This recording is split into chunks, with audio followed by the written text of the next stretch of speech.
మీరు వచ్చిన తర్వాత 1,50,000 కోట్లు, దాదాపు 1,50,000 నుంచి 2,00,000 కోట్లు అప్పులు చేసి ఏం చేశారు? ఇవన్నీ మీకు తెలుసు కదా, ఎన్నికల ముందే ఇంత అప్పులు ఉన్నాయని మీకు విషయం తెలుసు. ఆయన మీరు మేనిఫెస్టో కమిటీ చైర్మన్.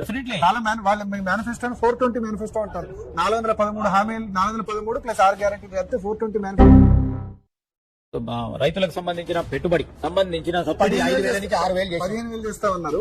5,000 నుంచి 6,000 12,000 మాత్రమే చేశారు. తులం బంగారం చేయలేదు, మహిళలకు 2,500 ఇవ్వలేదు. మరి ఎందుకు ఇవ్వలేకపోతున్నారు? మరి ఎన్ని ఇంప్లిమెంట్ చేసినప్పుడు సిటీ చేయాలని ఫార్మా సిటీ కోసం భూములు సేకరిస్తే దాన్ని తీసుకొచ్చి ఫ్యూచర్ సిటీ అంటారు. అది ఫ్యూచర్ సిటీ కాదు, 4 brothers city. Revanth Reddy brothers city అని చాలా వ్యతిరేకత ఉంది ప్రభుత్వం మీద 2 సంవత్సరాలు.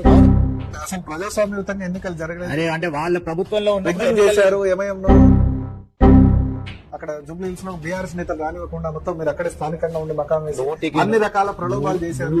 బోగస్ ఓటర్లు 18 బీసీ రిజర్వేషన్ 42% ఇస్తాను 17% ఇచ్చి మోసం చేశారు అని అంటారు.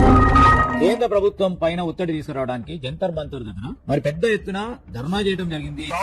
ముఖ్యమంత్రిగా రాహుల్ గాంధీ రాలేదు, ప్రియాంక గాంధీ రాలేదు, మల్లికార్జున ఖర్గే రాలేదు, ఎవరు రాలేదు. సీరియస్నెస్ లేదు కాంగ్రెస్ పార్టీ.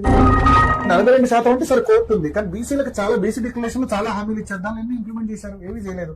వర్గీకరణ కూడా చేస్తా ఉన్నారు.